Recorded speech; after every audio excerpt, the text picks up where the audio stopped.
I was sitting in my home office in Boulder, Colorado, when the lights flickered twice and died, plunging the entire neighborhood into darkness at 3 in the afternoon on a scorching July day. The air conditioning shut off immediately, and within minutes, I could feel the temperature starting to climb. This wasn't just an inconvenience. This was going to be a problem for a lot of people, especially considering the heat wave that had been baking the Front Range for the past week. My name is Hoffman, and I'm an electrical engineer who specializes in power grid solutions and backup systems. I've lived in the Sunset Ridge community for about 8 years now, ever since I landed a lucrative contract with several municipal power companies in the Denver metro area. The irony of an electrical engineer living in a neighborhood that loses power isn't lost on me, which is exactly why I invested heavily in backup systems. I grabbed my phone and checked the local utility company's app. As I suspected, the outage was widespread, affecting most of Boulder County. The estimated restoration time kept getting pushed back, first from 2 hours to 4, then from 4 to 8. I sighed and headed down to my basement where my pride and joy sat humming quietly, already having kicked in automatically. My generator system wasn't just some cheap portable unit you'd pick up at a hardware store. It was a commercial-grade Generac Guardian 50 kW standby generator that could power a small office building. I'd installed it myself 3 years ago, along with a sophisticated load management system and enough fuel capacity to run for days. But here's the thing that made my setup unique, something that most of my neighbors had no idea about.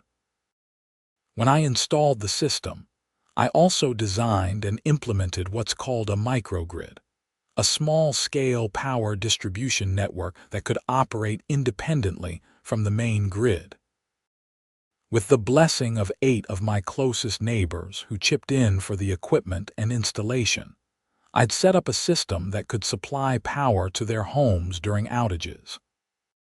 We had a formal agreement. They paid me a monthly fee that covered maintenance and fuel costs, and in return, they never had to worry about losing power. It was a win-win situation that I'd carefully documented with contracts, permits, and approval from both the city and the utility company. The 9 houses on my block that were part of this microgrid included the Thompsons, an elderly couple on my left, the Ramirez family with 3 young kids, the Patels who ran a home-based medical equipment business, and several others. Conspicuously absent from this list was the house directly across the street from mine, a beige 2-story colonial occupied by Brenda, the president of our homeowners association.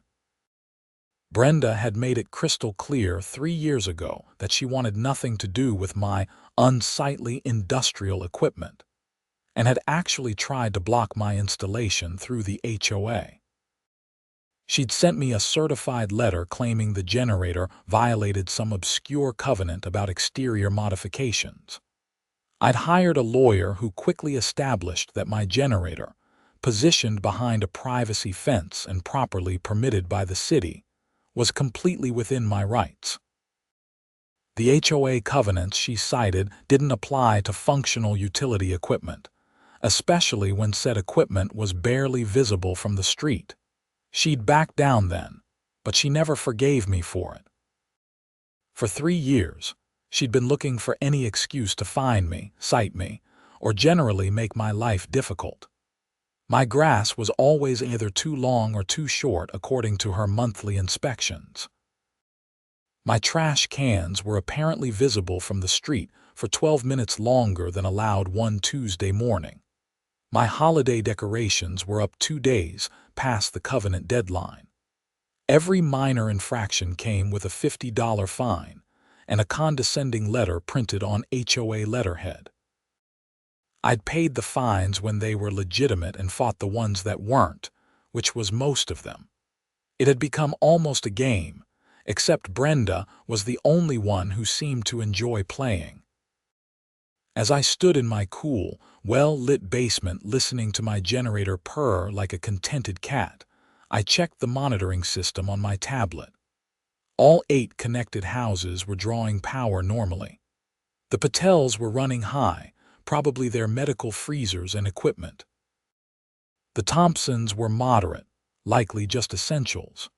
Everything was functioning exactly as designed. I headed back upstairs to make myself some lunch, grateful that my refrigerator was still running and I could actually cook something. I was halfway through making a sandwich when I heard the doorbell ring. I wasn't expecting anyone, and given that we were in the middle of a blackout, I was curious who would be visiting. I opened the door to find Brenda Morrison standing on my porch, and she looked furious. She was a woman in her mid-50s, with aggressively highlighted blonde hair cut into what I'd heard someone once describe as a "speak to the manager Bob." She wore a white tennis outfit despite the fact that I'd never seen her actually play tennis, and she clutched her phone in one hand like a weapon. "Isaac," she said, not bothering with pleasantries, "I can hear your generator running. It's disturbing the peace of the neighborhood." I blinked at her. "Brenda, there's a blackout. Half of Boulder County is without power. I'm using my generator to keep my house running, which is exactly what it's designed for." "The noise is unacceptable," she insisted, her voice rising. "And I've been informed by several residents that you're supplying power to other houses. That's a commercial activity, which is strictly prohibited by our HOA covenants. You're running a business out of your home without approval." I took a deep breath, reminding myself to stay calm. "First, the generator meets all noise ordinances, as you well know from when you tried to block the installation. Second, I'm not running a business. I have a private power sharing agreement with several neighbors, all properly documented and approved by the city. We've been over this before, Brenda." "I'm calling an emergency HOA board meeting," she declared. "And I'm issuing you a citation for violation of community standards. The fine is $500, and if you don't shut down that generator immediately, it will increase to $1,000 per day." I actually laughed. I couldn't help it. "You want me to shut down my generator during a blackout? Are you serious?" "Completely serious. And it's not just your generator. I'm also citing you for the electrical cables running to other properties. Those are visible from the street and constitute an aesthetic violation." "Those cables are buried underground, Brenda. They're not visible from anywhere. I know they exist, which means they're affecting property values." This was getting ridiculous, even by Brenda's standards. "Look, I'm not shutting down my generator. I'm not paying your fake fine, and I'm definitely not disconnecting my neighbors during a heat wave. If you want to call a meeting, go ahead, but the answer will be the same as it was 3 years ago. I'm within my rights. Everything is legal and permitted, and your personal vendetta against me doesn't change that." Her face turned an alarming shade of red. "We'll see about that.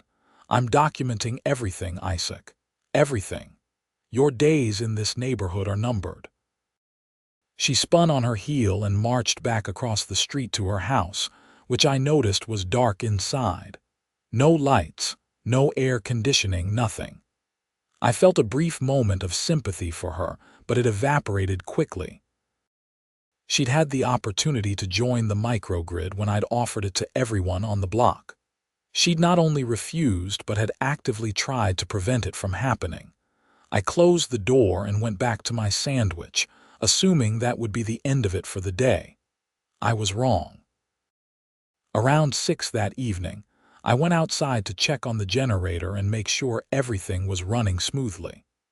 The sun was still high and hot, and I could see several of my neighbors sitting on their porches or in their yards, grateful for the air conditioning that was keeping their homes livable.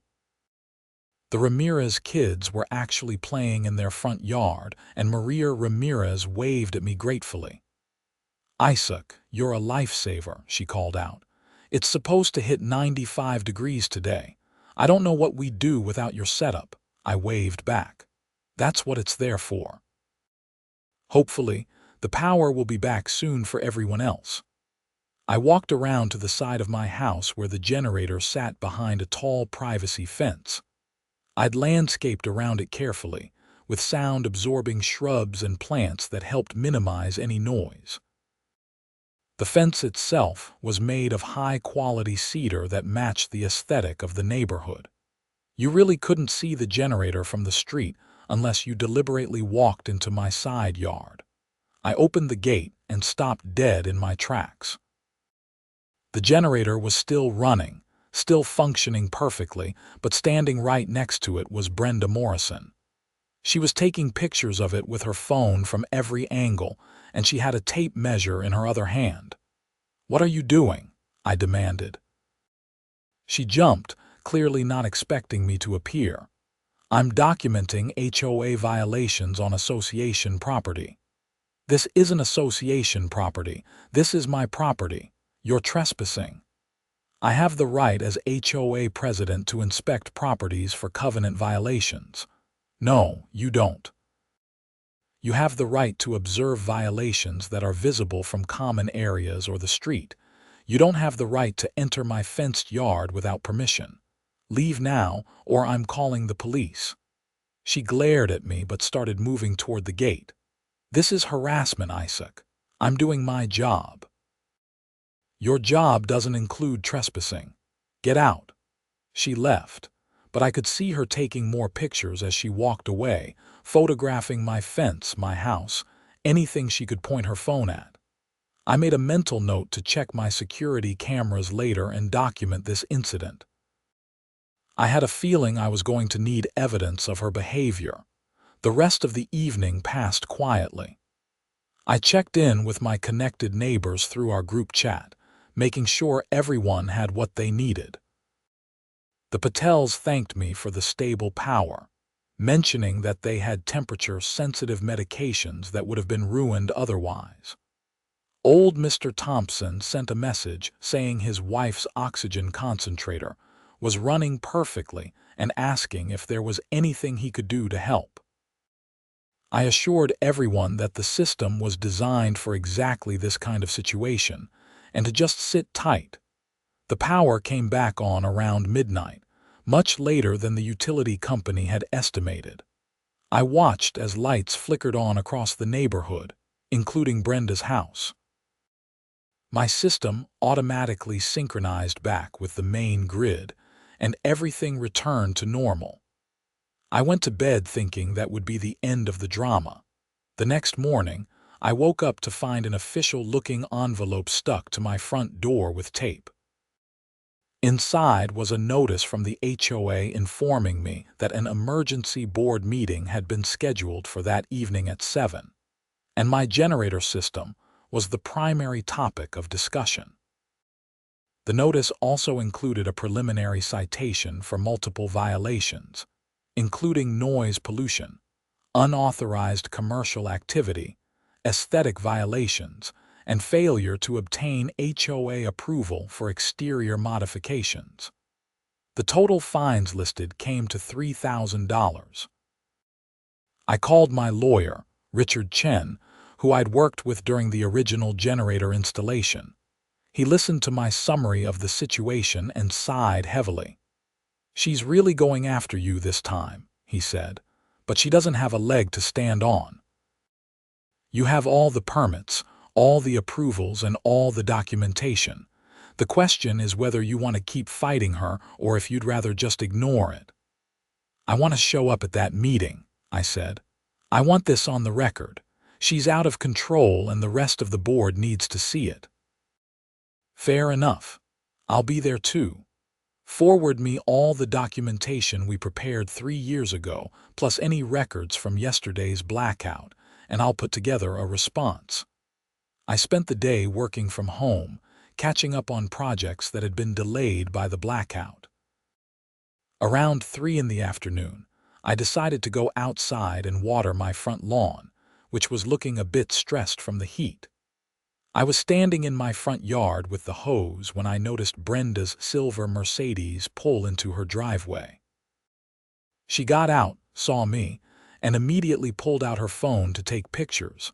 I ignored her and continued watering. Then I noticed she was walking across the street toward me. "Isaac, your sprinkler system ran for 47 minutes last Tuesday," she announced without preamble. "The covenant specifies a maximum of 45 minutes per zone. That's a $50 fine." I turned to look at her. "Brenda, I don't have an automatic sprinkler system. I water by hand." She blinked, momentarily thrown off. "Well, someone reported water running at your property for 47 minutes. That was probably me, watering by hand, which isn't regulated by the covenants at all." She made a note on her phone. "I'll need to verify that. In the meantime, I expect to see you at tonight's meeting. 7 sharp. Don't be late. Wouldn't miss it." The meeting was held in the community clubhouse, a small building near the neighborhood entrance that was used for HOA gatherings and the occasional resident event. When I arrived at 6:45 with Richard, there were already about 30 people there, which was unusual. Normal HOA meetings attracted maybe 8 people on a good day. I quickly realized that Brenda had been busy. She'd apparently sent out a neighborhood-wide email about the meeting, framing it as a discussion about illegal commercial activities and safety concerns in the community. Many of the attendees were people who didn't know me well and had been led to believe I was doing something dangerous or improper. The HOA board consisted of 5 members: Brenda as president, Todd Sanders as vice president, Michelle Garcia as treasurer, Frank Wu as secretary, and Patricia Henderson as a general board member. They sat at a table at the front of the room, and I noticed that Todd, Michelle, and Patricia all looked uncomfortable. Frank just looked tired, like he'd been through this before. Brenda called the meeting to order at exactly 7 and immediately launched into her prepared remarks. "Thank you all for coming on such short notice," she began, her voice carrying that false sweetness that made my skin crawl. "We have a very serious matter to discuss tonight. As many of you know, one of our residents has installed commercial power generation equipment and is operating what amounts to a private utility company from his home. This violates multiple HOA covenants and potentially puts the entire neighborhood at risk." I raised my hand. "Point of order. I'd like to speak in my own defense." "You'll have your turn," Brenda said dismissively. "First, I want to present the evidence of violations." She pulled up a PowerPoint presentation on a portable projector, and for the next 15 minutes, she walked through a series of photographs and documents. Most of it was technically accurate but wildly misrepresented. Yes, I had a large generator. Yes, it was connected to other homes. But the way she described it made it sound like I was running an unlicensed power plant in a residential area. "Furthermore," she continued, "during yesterday's blackout, this generator ran continuously for 9 hours, producing noise pollution that disturbed the entire neighborhood. Multiple residents have complained about the sound." "Actually," Michelle interrupted, "I haven't received any noise complaints." "Brenda, did someone file a formal complaint with you?" Brenda's jaw tightened. "I received verbal complaints from concerned residents." "Can you name them?" Michelle pressed. "That's not relevant right now. The point is that the noise ordinance was clearly violated." Richard stood up. "If I may, I'm Richard Chen, Mr. Hoffman's attorney. I'd like to address these allegations point by point, and I'd like to do so now before this goes any further." Brenda looked like she wanted to refuse, but Todd spoke up.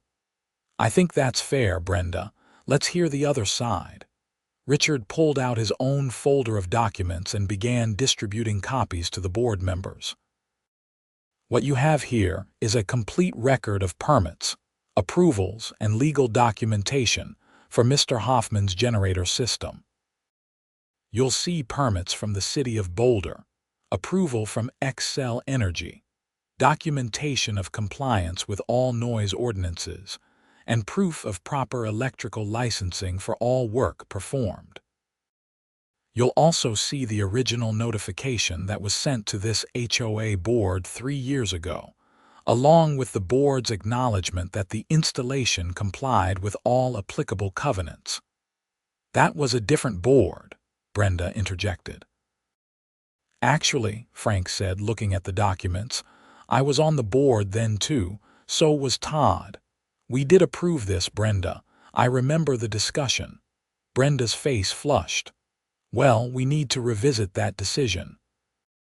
The covenants clearly state that functional utility equipment, properly permitted and installed, is allowed, Richard interrupted, which is exactly what Mr. Hoffman has. Moreover, the noise measurements taken during the installation showed that the generator produces less sound at the property line than a typical air conditioning unit. It's fully compliant with Boulder's noise ordinance, which allows for up to 70 decibels during daytime hours. This unit produces 58 decibels at maximum load from 10 feet away and is barely audible from the street. One of the neighbors I didn't know well, a woman named Susan, raised her hand. But what about the safety issue? Is it safe to have something like that in a neighborhood? Excellent question, Richard said. The generator is a commercial-grade unit with multiple safety features including automatic shutdown, carbon monoxide detection, and regular maintenance schedules. It's actually safer than many portable generators people use during outages. It's also located behind a fence, properly ventilated, and installed according to manufacturer specifications and city code. Another neighbor spoke up, a man I recognized as living a few streets over. What about the commercial activity angle? Is he selling power to people? No, Richard said firmly. Mr. Hoffman has a private cost-sharing agreement with 8 neighboring households. They collectively invested in the equipment and pay monthly fees that cover fuel, maintenance, and wear and tear. This is no different than neighbors sharing the cost of a shared well or a private road maintenance agreement. It's not a commercial activity under any definition of the term. No profit is being made, and all agreements are between private parties. I could see Brenda's case falling apart in real time, but she wasn't giving up. What about the aesthetic impact? The cables running between properties are buried underground and not visible, Richard said. I have photographs showing the installation. There's no aesthetic impact whatsoever. Todd cleared his throat. Brenda, I'm not seeing a violation here. It seems like everything was done properly and legally. What exactly are you trying to accomplish? I'm trying to protect our property values and maintain community standards, she said, her voice rising. If we allow one person to install industrial equipment, where does it end? What's to stop someone from putting up a cell tower or a wind turbine? Well, the city zoning code would stop that, Michelle said dryly, along with about a dozen other regulations. But more to the point, we already approved ISAC's installation 3 years ago. Unless something has changed, I don't see grounds for revisiting this. Patricia nodded in agreement. I'm with Michelle. This seems like a personal issue rather than an actual covenant violation. Personal issue. Brenda's voice went shrill.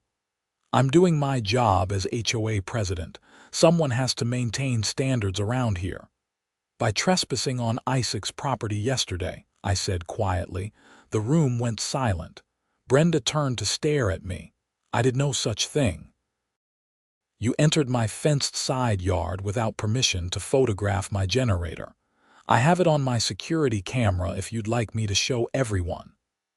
I was conducting an inspection, which you have no legal authority to do on private property without permission or notice, Richard said.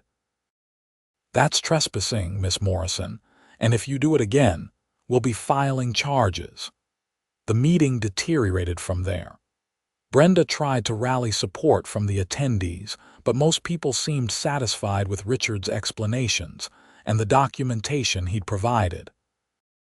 Several of my connected neighbors spoke up, talking about how the power sharing system had helped them during the blackout. Maria Ramirez even got a bit emotional talking about keeping her kids safe and comfortable during the heat wave. By 8:30, the board voted 4-1 against taking any action regarding my generator system.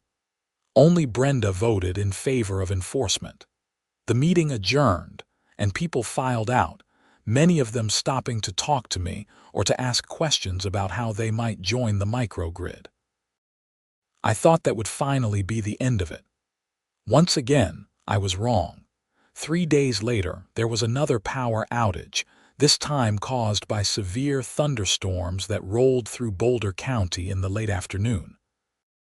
The Weather Service had issued warnings about high winds and hail, and the storms delivered on that promise. I watched from my window as the sky turned an ominous green-black, and the wind started whipping trees back and forth, like they were made of rubber. The power went out at around 5:30, right as the worst of the storm hit. My generator kicked in immediately, and I spent the next hour monitoring the system and checking in with my neighbors. The Patels reported a tree branch had hit their roof, but no major damage. The Ramirez family was huddled in their living room watching the storm through the windows, grateful for the lights and the distraction of television for their scared kids. The storm passed around 7, leaving behind scattered debris, puddles, and a neighborhood without power. The utility company estimated restoration would take until at least midnight, possibly longer depending on the extent of the damage. I was in my kitchen making dinner when I heard voices outside, loud and getting closer. I looked out the window and saw Brenda marching up my driveway with 2 men I didn't recognize. They were both wearing work clothes and boots, and one of them was carrying a large toolbox. I opened my front door before they could knock. "Can I help you?" "These gentlemen are licensed electricians," Brenda announced. "I've hired them to inspect your generator installation for code violations." I looked at the 2 men, who both looked uncomfortable. "Do you have permission from the homeowner to be here?" One of them, a middle-aged guy with gray hair, spoke up. "Madam, we explained to Miss Morrison that we can't just inspect someone's private property without their consent or a warrant." "I'm the HOA president," Brenda insisted. "I have authority." "You don't," I said flatly. "Gentlemen, I appreciate that you're trying to do your job, but I didn't request an inspection, and I'm not consenting to one. My system was inspected and approved by the city when it was installed, and it's maintained according to manufacturer specifications." The gray-haired electrician nodded. "That's what I figured. Madam, we're going to go now. Mr. Hoffman is right, we can't do an inspection without his permission." He looked at Brenda. "We'll bill you for the trip charge, but we're not inspecting anything." They left, and Brenda turned her fury on me. "You're obstructing an HOA investigation. I'm protecting my property rights. Go home, Brenda." "I'll have that generator removed one way or another," she said, her voice shaking with rage. "You think you're so clever, don't you? Sitting here with your lights on while the rest of us suffer in the dark. It's not fair." And there it was, the real issue finally out in the open. She wasn't concerned about covenants or property values or community standards. She was angry that I had power and she didn't. She was jealous, plain and simple. "You had the chance to be part of this system," I said quietly. "I offered it to everyone on the block. You not only refused, but you tried to prevent anyone else from joining. That was your choice, Brenda. It's an eyesore and a nuisance. No, it's a functional solution to a real problem. And right now, it's keeping 8 families safe and comfortable during a blackout. If you have a problem with that, that's on you, not me. She stood there for a long moment, and I could see her mind working, trying to figure out her next move. Finally, she spun around and stalked back to her dark house. I watched her go, feeling a mix of frustration and pity. The frustration won out. I went back inside and tried to focus on other things, but I couldn't shake the feeling that something worse was coming. Brenda had moved past rational behavior and into the realm of obsession. That kind of fixation rarely ended well. The power came back on around 11 that night, and once again, my system transitioned smoothly back to grid power. I checked all the monitoring equipment, verified that everyone's systems were stable, and went to bed. I woke up the next morning to chaos. My phone was ringing, multiple alerts were going off, and when I grabbed it, I saw a string of increasingly frantic messages from my neighbors. The most recent was from Maria Ramirez. "Isaac, your generator is gone. Please tell me you moved it." I jumped out of bed and ran downstairs, not even bothering to get dressed properly. I went straight to the side yard and stopped in my tracks. The gate to the fence was open, hanging on one hinge like someone had forced it. And inside the fenced area, where my $50,000 generator had sat securely bolted to a concrete pad, there was nothing but empty space and some torn-up ground where the connections had been ripped out. My generator was gone. Someone had stolen it in the middle of the night. I immediately called the police, my hands shaking with a combination of rage and disbelief. While I waited for them to arrive, I checked my security cameras. I had 4 cameras covering different angles of my property, all recording to a local server with cloud backup. What I saw on the footage made my blood boil. At 2:30 in the morning, a white commercial van had pulled into my driveway with its lights off. 3 men got out, all wearing dark clothes and gloves. They went directly to my side yard, forced open the gate, and began disconnecting my generator. They knew what they were doing, working quickly and efficiently with professional tools. Within 40 minutes, they had the generator loaded onto a hand truck and were wheeling it to their van. But that wasn't the most damning part. At 2:28, 2 minutes before the van arrived, I could see Brenda Morrison standing in her front window, watching. And at 3:15, after the van left, my camera caught her walking across the street and standing in front of my house, staring at the spot where the generator had been. She stood there for almost 5 minutes before going back home. The police arrived at 7:15. 2 officers, one older and experienced looking, one younger and taking notes. I showed them the damage, the missing generator, and most importantly, the security footage. The older officer, whose nameplate reads Sergeant Martinez, watched the footage twice. When it got to the part showing Brenda, he paused the video and zoomed in. "You know this woman? That's Brenda Morrison. She lives across the street and she's the president of our homeowners association. She's been trying to get my generator removed for 3 years. And you have documentation of that." I pulled up emails, HOA letters, the records from the meeting a few days earlier, everything. I also showed him the footage of her bringing the electricians to my house uninvited and her trespassing in my yard to photograph the generator. Sergeant Martinez looked at his partner. "Get a statement from the neighbor. I want to know if she saw anything or if anyone else can confirm the timeline." He turned back to me. "Mr. Hoffman, I'm going to be honest with you. This looks like she either hired those men or knew they were coming. That's conspiracy to commit theft at minimum, possibly grand theft given the value of the equipment. Do you have receipts and documentation for the generator? I did. I had everything: purchase receipts, installation costs, permits, the whole paper trail. The total value came to just over $52,000. That puts this in felony territory, Martinez said. We're going to need to talk to Miss Morrison. We walked across the street together, and I felt a grim satisfaction as Martinez rang Brenda's doorbell. She answered after a moment, still in her bathrobe, and her expression went from annoyed to shocked when she saw the police. Brenda Morrison? Martinez asked. Yes. I'm Sergeant Martinez with Boulder Police. We're investigating a theft that occurred last night at the property across the street. May we come in and ask you some questions? A theft? I don't know anything about any theft. Madam, we have security footage showing you outside at the time of the theft. We just need to ask a few questions. I could see her mind racing, trying to figure out what to say. I might have heard something, some noise. I looked outside but didn't see anything unusual. At 2:30 in the morning, Martinez asked.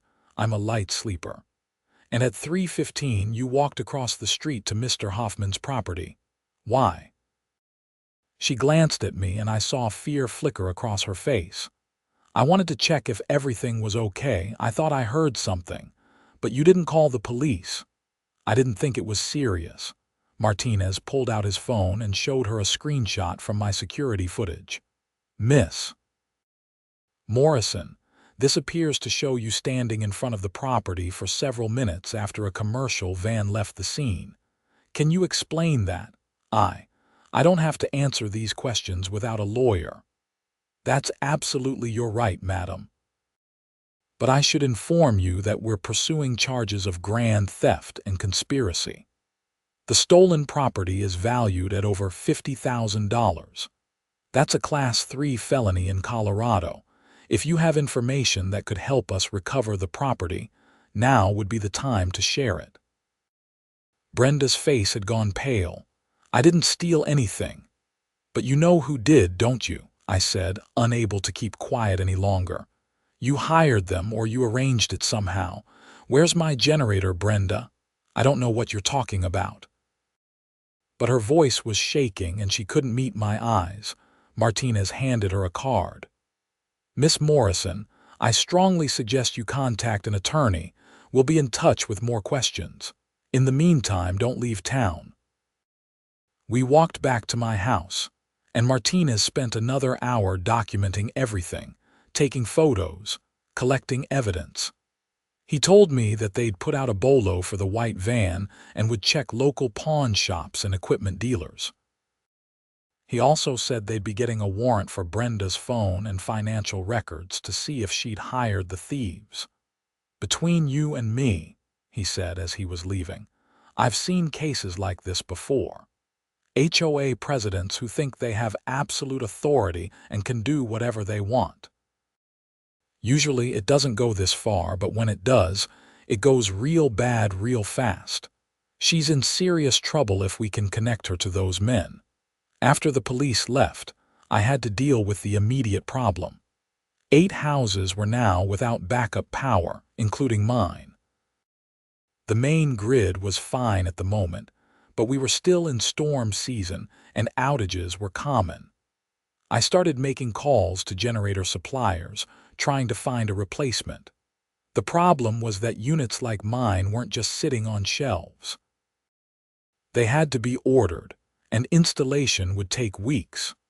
I also had to call my insurance company, file a claim, and start the long process of documentation. The insurance agent I spoke with was sympathetic, but explained that there would be an investigation before they could pay out, especially given the value of the claim. My neighbors were understandably upset. I called a meeting at my house that evening, and all 8 households sent representatives. I explained what had happened, showed them the edited security footage that I could share, and assured them that I was doing everything possible to get a replacement installed as quickly as possible. I can't believe Brenda would go this far, Maria Ramirez said, shaking her head. I knew she was difficult, but this is criminal. Do the police think they can get it back? Mr. Thompson asked. They're investigating, but honestly, I don't know. Professional thieves like that usually have buyers lined up already. The generator might already be out of state or even out of the country. What about Brenda? Mrs. Patel asked. Will she face charges? If they can prove she was involved, yes, but that might take time. We talked for another hour and I promised to keep everyone updated. The group agreed to continue paying their monthly fees to help cover the replacement cost, which I appreciated but told them wasn't necessary. We'd all signed contracts, and I'd honor those contracts regardless of this setback. Over the next few days, the investigation intensified. Sergeant Martinez kept me updated as much as he could. They'd traced the van through traffic cameras to a storage facility in Longmont, about 15 miles away.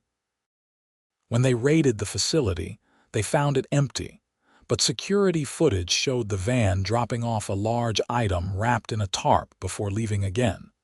The breakthrough came when they checked Brenda's phone records. She'd made 3 calls to a number registered to a property services company the day before the theft. When police looked into the company, they found it was a shell corporation with ties to several individuals who had prior convictions for theft and burglary. One of those individuals had a girlfriend who was willing to talk in exchange for immunity. She confirmed that Brenda had contacted them, offered them $10,000 to remove and dispose of the generator, and provided them with details about my property, security cameras, and the best time to strike. 5 days after the theft, Sergeant Martinez showed up at my door with news. We arrested Brenda Morrison this morning on charges of conspiracy to commit theft, criminal mischief, and solicitation. She's being held on $200,000 bail. We also arrested 3 men involved in the actual theft, and we've located your generator. Relief flooded through me. Where was it? Warehouse in Denver. They were in the process of stripping it for parts when we hit the location. It's damaged, but it's recoverable. You'll need to have it inspected and probably repaired, but it's not a total loss. That's something, at least. What happens now? Brenda will be arraigned in a few days. The DA is taking this seriously given the premeditation and the value of the theft. She's looking at potential prison time if convicted. As for your generator, it'll be held as evidence for now, but once the case goes to trial, you should be able to get it back. How long will that take? Months, probably. The wheels of justice turn slowly, but in the meantime, your insurance should cover a rental or replacement. After Martinez left, I sat down and tried to process everything that had happened. In less than a week, a dispute over an HOA covenant had escalated to a felony theft charge, and the HOA president facing prison time. It was surreal. The news spread through the neighborhood like wildfire. Within hours, everyone knew about Brenda's arrest. The reaction was mixed. Some people were shocked and sympathetic toward her, believing she'd gone too far but not deserving of criminal charges. Others, including most of my connected neighbors, were angry and wanted to see her prosecuted to the fullest extent. The HOA board held an emergency meeting and voted unanimously to remove Brenda as president and to temporarily suspend all HOA enforcement actions, pending a review of procedures and policies. Todd Sanders, the vice president, took over as interim president and immediately reached out to me to apologize on behalf of the board. "Isaac, I'm so sorry this happened," he said when he called me. "I knew Brenda had issues with you, but I never imagined she'd do something like this. The board wants you to know that we support you completely, and we'll be reviewing all the citations and fines she issued to you over the past 3 years. If any of them were improper, We'll be refunding your money with interest." "I appreciate that, Todd. Honestly, I just want to move forward and get my system back online. I've got 8 families depending on me." About that, several other residents have approached me asking about joining your power sharing arrangement. Would you be open to expanding it? Potentially, yes. Let me get the current system restored first, and then we can talk about expansion. My insurance company came through faster than I expected. They agreed to cover the cost of a temporary rental generator while my original unit was being held as evidence and repaired. The rental wasn't as powerful as my original system, but it was enough to keep the 8 connected homes running during outages. Getting the rental installed and connected took another week, during which we had 2 more brief power outages. I spent those outages fielding apologetic texts from my neighbors and reassuring them that we'd be back online soon. Finally, on a Tuesday morning, the rental generator was delivered and installed. It wasn't pretty, sitting on a temporary pad with portable fuel tanks, but it worked. I tested the system thoroughly, verified all the connections, and sent out a group message that we were back in business. That afternoon, as if on cue, another thunderstorm rolled through and knocked out power for 3 hours. My rental generator kicked in perfectly, and once again, my neighbors had lights, air conditioning, and peace of mind. Several of them texted me thank you messages that were almost embarrassingly grateful. Brenda's arraignment happened 2 weeks after her arrest. I attended as a witness and to provide a victim impact statement. The courtroom was small and depressingly bureaucratic, with fluorescent lights and worn furniture that had seen decades of use. Brenda appeared in an orange jumpsuit, looking diminished and scared.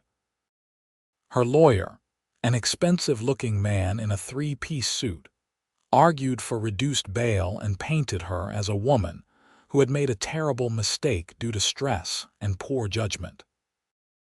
The prosecutor, a sharp woman named Jennifer Walsh, countered that Brenda had engaged in deliberate, premeditated criminal activity and posed a flight risk given the severity of the charges. The judge, an older black woman with a no-nonsense demeanor, listened to both sides and then addressed Brenda directly. "Miss Morrison, you're charged with very serious crimes: conspiracy to commit theft, criminal mischief, solicitation of a felony. These are not minor infractions. Do you understand the gravity of your situation?" "Yes, Your Honor," Brenda said, her voice barely audible. "Bail will remain at $200,000. Your trial date is set for September 15th. Between now and then, you are not to have any contact with the victim or any witnesses. You are not to leave Boulder County without permission from this court. Do you understand?" "Yes, Your Honor." Brenda's family managed to post bail that afternoon. I learned later that she'd mortgaged her house to come up with the money. She was released with an ankle monitor and strict conditions, and I saw her return to her house that evening, escorted by her adult daughter who looked furious and embarrassed in equal measure.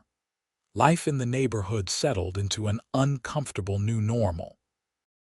Brenda stayed inside her house most of the time, presumably meeting with her lawyer and preparing for trial. The few times I saw her, she looked haggard and defeated. I didn't feel the satisfaction I'd expected. Mostly, I just felt tired. The HOA, under Todd's leadership, underwent a complete transformation. They hired a professional management company to handle day-to-day operations and implemented new policies that restricted the president's unilateral authority. They also commissioned a full review of all covenant enforcement actions from the past 5 years, looking for patterns of abuse or improper citations. That review turned up some interesting information. Brenda had issued over 300 citations in 3 years, far more than the previous president had issued in a decade. Many of those citations were improper or based on covenants that didn't actually exist. The board voted to refund all improper fines with interest, which ended up costing the HOA Treasury over $30,000. My refund check was for $2,300, covering every fine Brenda had ever issued me. I donated half of it to a local charity and used the rest to buy better security cameras. Summer turned to fall, and the trial date approached. The DA's office kept me informed of developments. The 3 men who had actually stolen the generator all took plea deals in exchange for testifying against Brenda. The girlfriend who had initially talked to police provided a detailed statement about how Brenda had contacted them, what she'd promised, and what she'd wanted done with the generator. The evidence against Brenda was overwhelming. Security footage, phone records, testimony from multiple witnesses, financial records showing the $10,000 payment to the shell company. Her lawyer tried to negotiate a plea deal, but the DA wasn't budging. They wanted this case to go to trial as a message that this kind of behavior wouldn't be tolerated. The trial lasted 4 days. I testified on the first day, walking the jury through the history of my conflict with Brenda, the generator installation, her various attempts to have it removed, and finally the night of the theft. The defense attorney tried to paint me as the villain, suggesting that my generator was a nuisance and that Brenda had been driven to desperation by my refusal to compromise. It didn't work. The evidence was too clear, and Brenda's actions were too extreme to justify. On the 4th day, after less than 3 hours of deliberation, the jury came back with guilty verdicts on all charges. Sentencing happened 2 weeks later. I attended again, this time to deliver a victim impact statement that I'd spent days preparing. I talked about the violation of trust, the damage to the neighborhood community, and the financial and emotional cost of replacing equipment that had been stolen out of spite. I also talked about the 8 families who had been left without backup power and the stress that had caused, especially for the Patels and the Thompsons who had medical needs. The judge listened carefully, then delivered her sentence. "Miss Morrison, you held a position of trust in your community. You were supposed to help maintain and improve the neighborhood, not terrorize the people who lived there. Instead, you used your position to harass, intimidate, and ultimately to commit serious crimes against a neighbor whose only offense was exercising his legal rights. Your actions show a pattern of escalating behavior that culminated in a premeditated felony. I'm sentencing you to 4 years in the Colorado Department of Corrections, with credit for time served. You'll also be required to pay full restitution to Mr. Hoffman in the amount of $68,000, covering the cost of replacement, repairs, and associated expenses. Additionally, you are permanently banned from serving in any HOA leadership position in the state of Colorado." Brenda broke down crying as the bailiff led her away. Her daughter, sitting in the gallery, looked at me with pure hatred. I understood. From her perspective, I destroyed her mother's life. From my perspective, her mother had tried to destroy mine and had faced the consequences. My generator, repaired and restored, was returned to me in early November. The repairs had cost almost $12,000, covered by the restitution order and my insurance. I had it reinstalled on the same pad, behind the same fence, with upgraded security features including motion-activated lights and additional cameras. The first time I fired it up after the repairs, all 8 of my neighbors came out to watch and applaud. It was a little embarrassing but also touching. These were people I'd been helping for years, and now they were showing their appreciation in a way that felt genuine and heartfelt. To Isaac and his magical power box, Maria Ramirez said, raising a glass of wine in an impromptu toast. May it run forever, and may we never take it for granted. Hear, hear, Mr. Thompson added. Best investment we ever made. The neighborhood changed after Brenda's conviction. People were more willing to question authority, to speak up when something didn't seem right. The HOA became more transparent and more responsive. Todd Sanders did a good job as president, focusing on actual community improvement rather than petty enforcement. Several more families asked about joining the power sharing system, and after my generator was restored, I began the process of expanding the microgrid.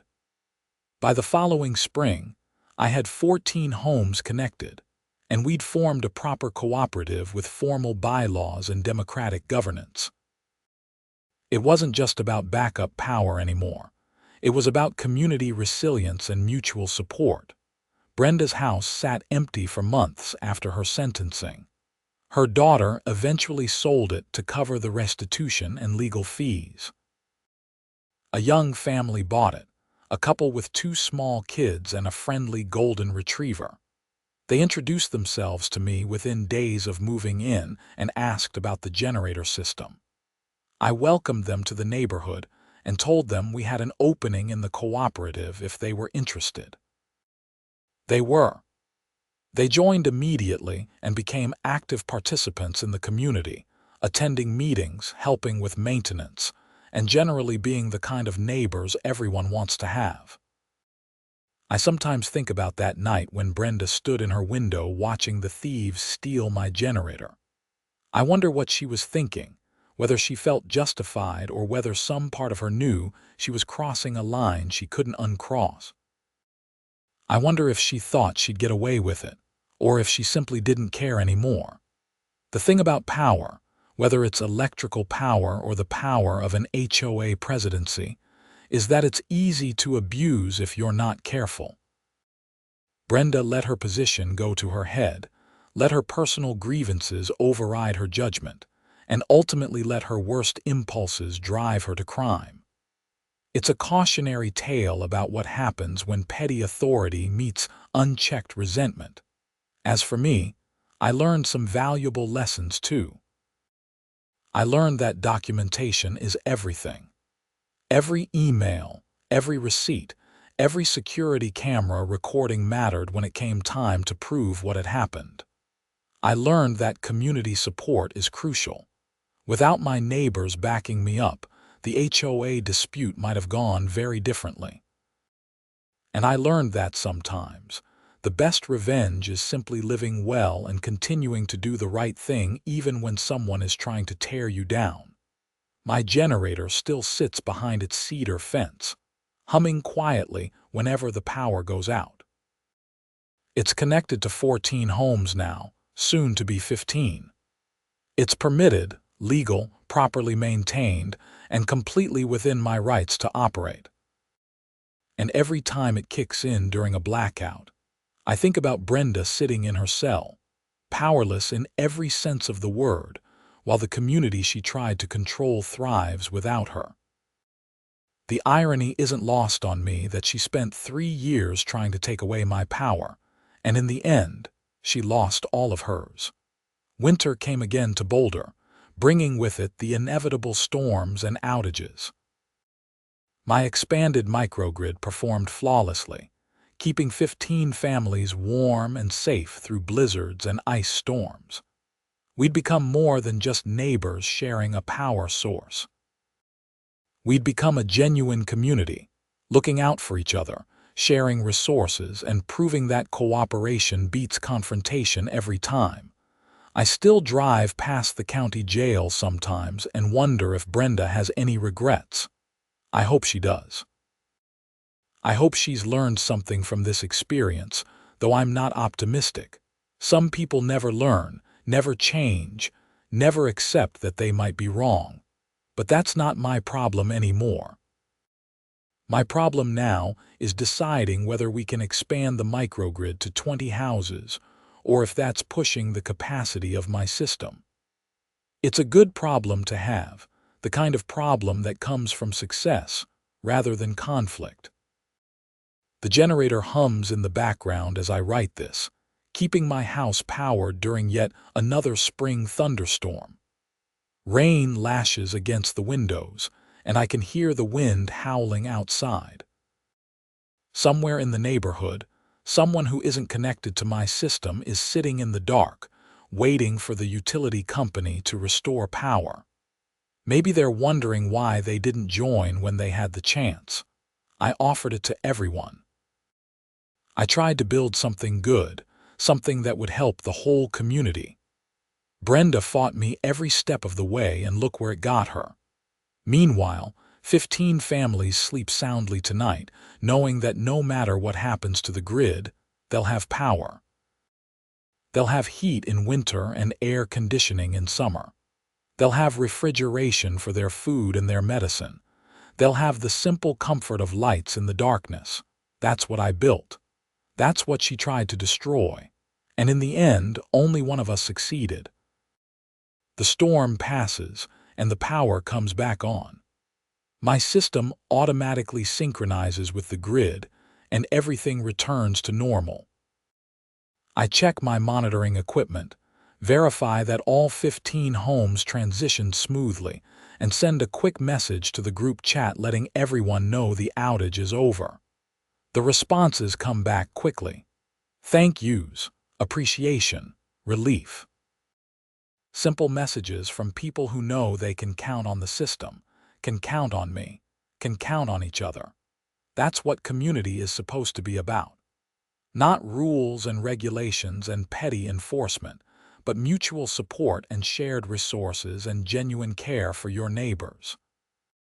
It took a blackout, a theft, and a criminal trial to teach me that lesson, but it was worth learning. My generator sits silent now, waiting for the next outage, the next storm, the next opportunity to prove its worth. And I sit here, grateful for the technology that makes it possible, the neighbors who made it worthwhile, and the justice system that protected us all when things went wrong. Brenda wanted to take away my power. Instead, she lost her freedom, her reputation, and her place in the community she claimed to serve.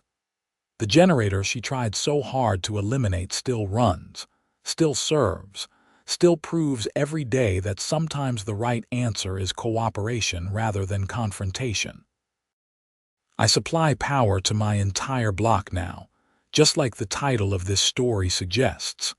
15 homes and counting, all connected, all protected, all part of something bigger than themselves. It's not about me being a hero or Brenda being a villain. It's about what happens when you build something useful versus when you try to tear something down out of spite. The choice was always hers. She could have joined us, could have been part of the solution, could have been a leader who brought people together rather than driving them apart. She chose differently, and she's paying the price. As for me, I'm just an electrical engineer who installed a generator and tried to help his neighbors. The fact that it turned into a 3-year battle culminating in a felony conviction says more about Brenda than it does about me. But it's over now. The generator runs, the community thrives, and justice was served. Sometimes that's the best ending you can ask for. The power flows, the lights stay on, and life goes on.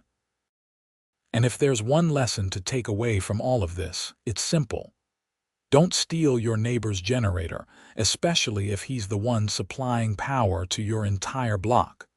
Because karma, much like electricity, always finds a way to complete the circuit. The months following Brenda's sentencing brought a strange peace to the neighborhood that I hadn't realized was missing.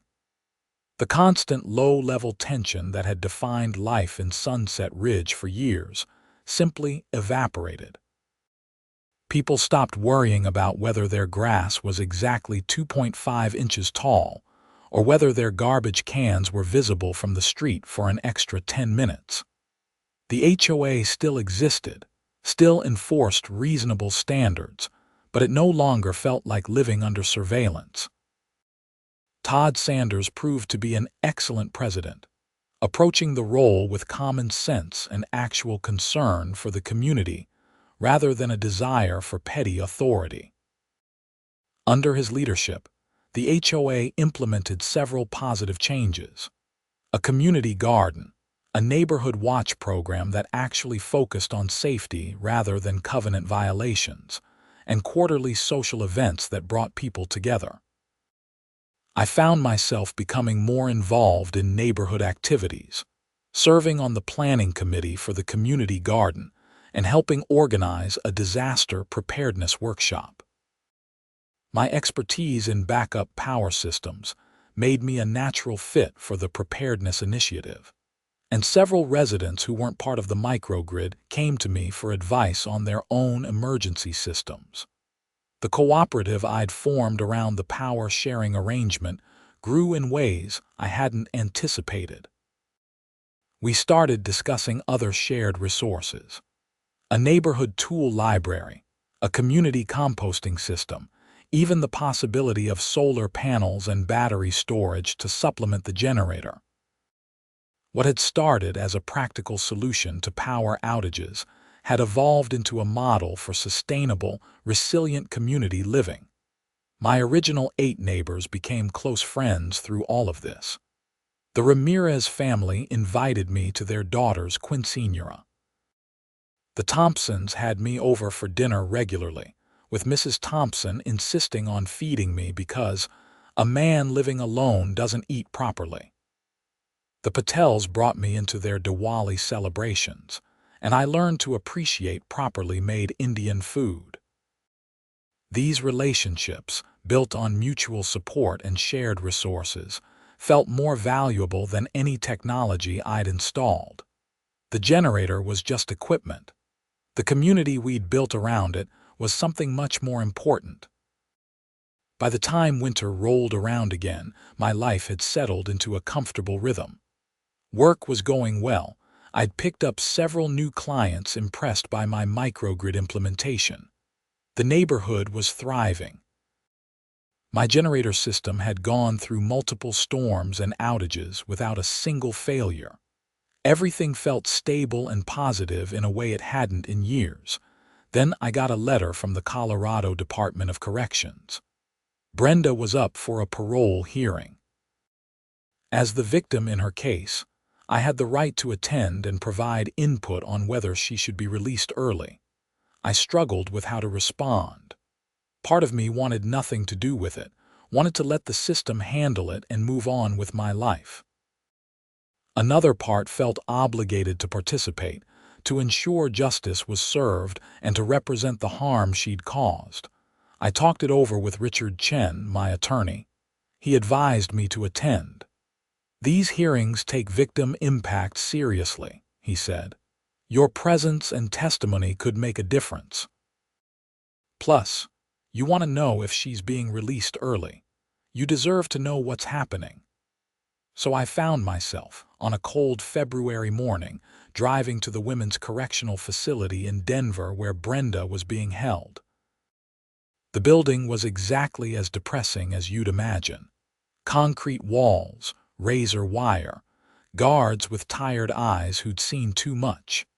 The hearing room was small, with a panel of 3 parole board members sitting at a table facing Brenda, who sat with her lawyer. I was directed to a chair off to the side, close enough to be heard but separated from the proceedings.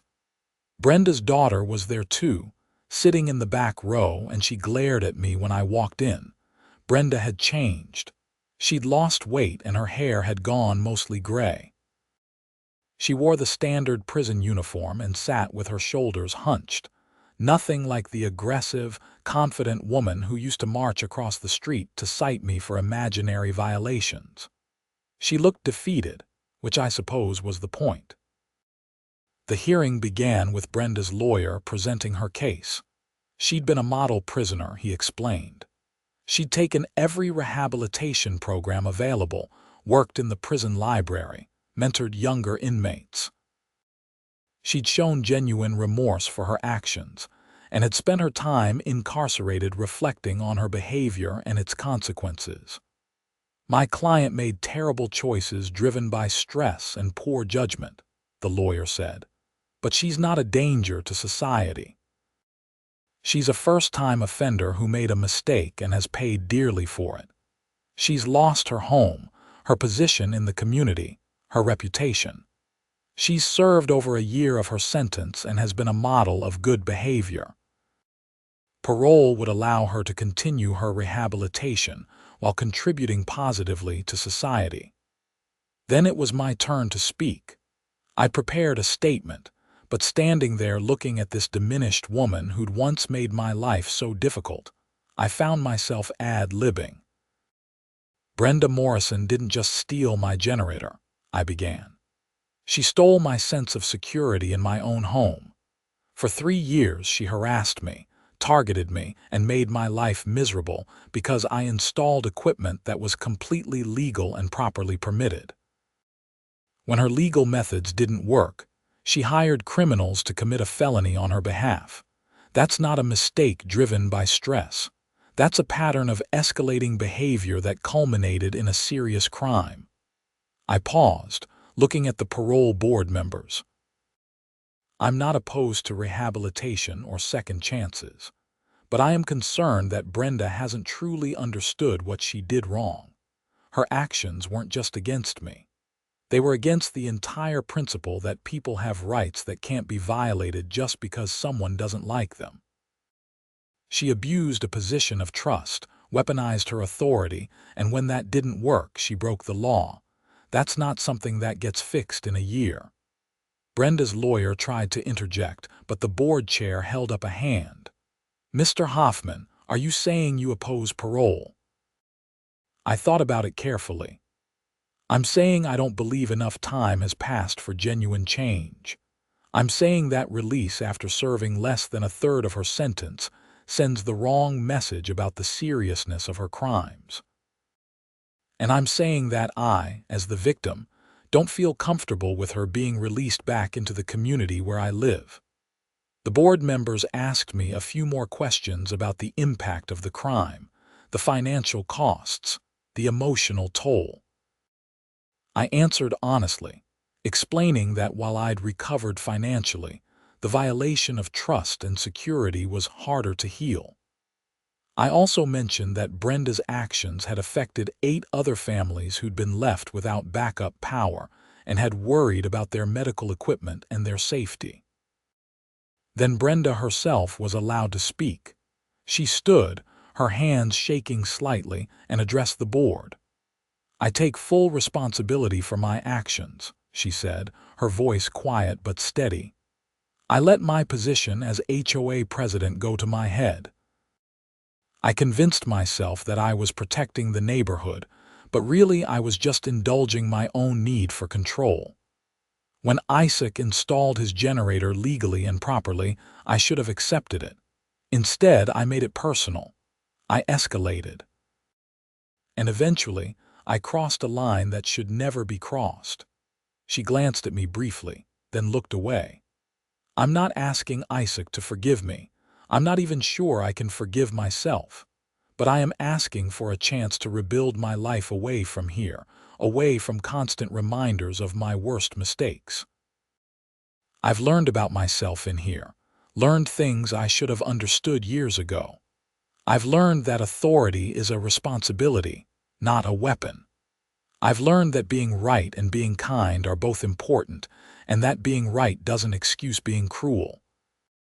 It was a good speech, probably coached by her lawyer, but I found myself wondering if she meant it. Could someone really change that much in a year? Had prison actually taught her something, or had she just learned to say the right things? The parole board deliberated for about 20 minutes while we waited in the hallway. When they called us back in, the chair delivered their decision. Miss Morrison, we've reviewed your case carefully. Your institutional behavior has been exemplary, and you've clearly made efforts toward rehabilitation. However, given the serious nature of your crimes, the premeditation involved, and the victim's concerns, we're denying parole at this time. You'll be eligible for another hearing in 18 months. We encourage you to continue your positive behavior and your rehabilitation efforts." Brenda's face crumpled, but she nodded. Her lawyer looked disappointed but not surprised. As we filed out of the hearing room, Brenda's daughter caught up with me in the parking lot. "Are you happy now?" she demanded, tears running down her face. "You've destroyed her life. Wasn't that enough?" I stopped and turned to face her. "Your mother destroyed her own life when she chose to commit a crime. I'm sorry you're hurting. I'm sorry this happened, but I didn't do this to her. She did it to herself. She's not the monster you made her out to be. She's my mom. She made a mistake. She made a series of choices," I corrected gently. "And those choices had consequences. I'm not celebrating this. I'm not happy about any of it. But I'm also not going to apologize for protecting myself and my neighbors." She stared at me for a long moment, then walked away without another word. I stood in the cold parking lot, feeling drained and sad. There were no winners here, just different degrees of loss. I drove home in silence, thinking about everything that had happened. The parole hearing had dredged up emotions I thought I'd moved past. Anger at Brenda's actions, frustration at the situation, and surprisingly, pity for how far she'd fallen. When I got home, I found Maria Ramirez waiting on my front porch with a casserole dish. "I saw on the court website that the hearing was today," she said. "Thought you might need some comfort food and company." I invited her in, and we sat in my kitchen eating chicken enchiladas while I told her about the hearing. She listened without judgment, asking questions occasionally but mostly just being present. "You think she's changed?" Maria asked when I'd finished. "I don't know. Maybe. But change takes time, and I don't think a year is enough time for the kind of change she needs." "Do you regret speaking against parole?" "No. She needs to serve her sentence. She needs to understand that actions have consequences. If she gets out early, what does that teach anyone?" Maria nodded thoughtfully. "You did the right thing. It's not about revenge, it's about justice." That conversation helped more than I'd expected. Having someone validate my choice, someone who'd been affected by Brenda's actions too, made me feel less like the villain in her daughter's story and more like someone who'd simply stood up for what was right. Life continued. Spring came to Boulder, bringing warmer weather and the first signs of renewal. The community garden that the HOA had established started producing vegetables. The disaster preparedness program I'd helped design won recognition from the city. My microgrid cooperative expanded to 18 homes, pushing the limits of what my generator could handle. I started dating someone I'd met at a neighborhood event, a woman named Rachel, who worked as a veterinarian and had a sharp sense of humor. She'd heard about the generator saga and found the whole thing absurd in a way that made me laugh about it for the first time. "So you're the famous power man," she teased on our third date. "Defender of generators, enemy of HOA Karens everywhere." That's me. My superhero origin story involves permits and covenants. Could be worse. At least your superpower is useful. We were sitting on my back deck, watching the sunset paint the Flatirons pink and gold. My generator sat quietly behind its fence, a permanent fixture of the landscape now. It was hard to believe that this piece of equipment had caused so much trouble, had been the catalyst for such dramatic events. "You ever think about moving?" Rachel asked. "Getting away from all the memories?" "Sometimes. But this is my home. I built something good here. I'm not going to let Brenda's actions drive me away from that. That's admirably stubborn. I prefer principled." She laughed, and we moved on to other topics. But the question lingered in my mind. Should I move? Start fresh somewhere without the baggage? The answer, I realized, was no. Moving would feel like losing, like Brenda had won even from prison. And more importantly, I'd built genuine community here. I had friends, partnerships, a cooperative that was making a real difference in people's lives. That was worth more than a fresh start. 18 months later, I got another notification about a parole hearing.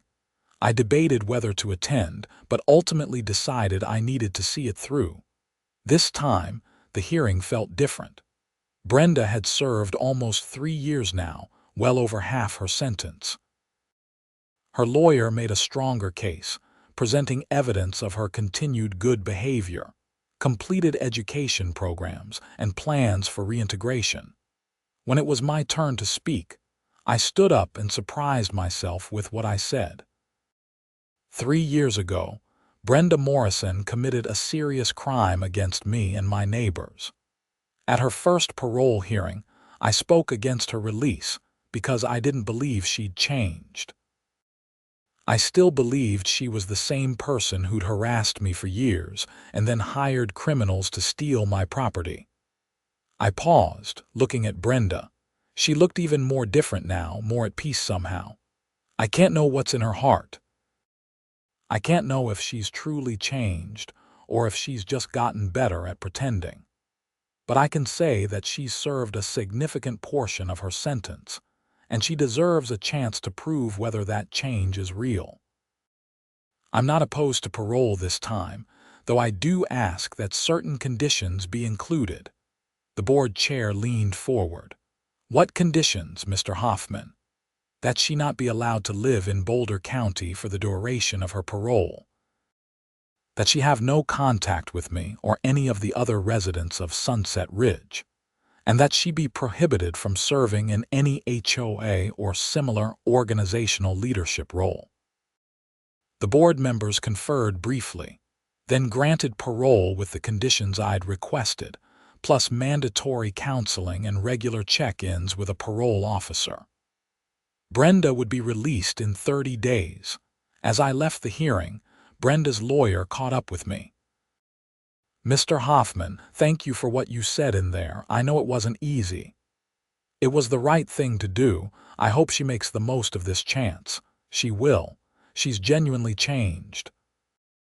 I've worked with a lot of inmates, and I can tell the difference between someone playing the game and someone who's actually done the work. She's done the work. I wanted to believe that. I really did. But I also knew that only time would tell. Brenda's actions after release would determine whether she'd truly learned from her mistakes, or whether this was just another chapter in the same story. I drove home feeling a complicated mix of emotions. Relief that the saga was finally ending, hope that Brenda could rebuild her life somewhere else, and lingering wariness that maybe this wasn't over after all. But when I pulled into my neighborhood and saw the houses I was connected to, saw the community we'd built together, I felt something stronger than all those complicated emotions. I felt pride. We'd created something resilient and good out of conflict and chaos. We'd proven that cooperation beats confrontation, that community matters more than rules, and that sometimes standing up for what's right means enduring a lot of difficulty. My generator sat behind its fence, ready for the next outage, the next storm, the next crisis. It was just a machine, but it represented something larger. The idea that we're stronger together, that we can weather any storm if we support each other, and that even in the darkest moments there can be light. Brenda had tried to take that away, tried to destroy what I'd built out of spite and jealousy. She'd failed. Not because I was stronger or smarter or better, but because the community rallied around something that worked, something that mattered, something that made all our lives better. That's the real story here. Not the theft or the trial or the dramatic confrontations, but the quiet triumph of people choosing to help each other. The generator was just the tool. The community was the real power all along.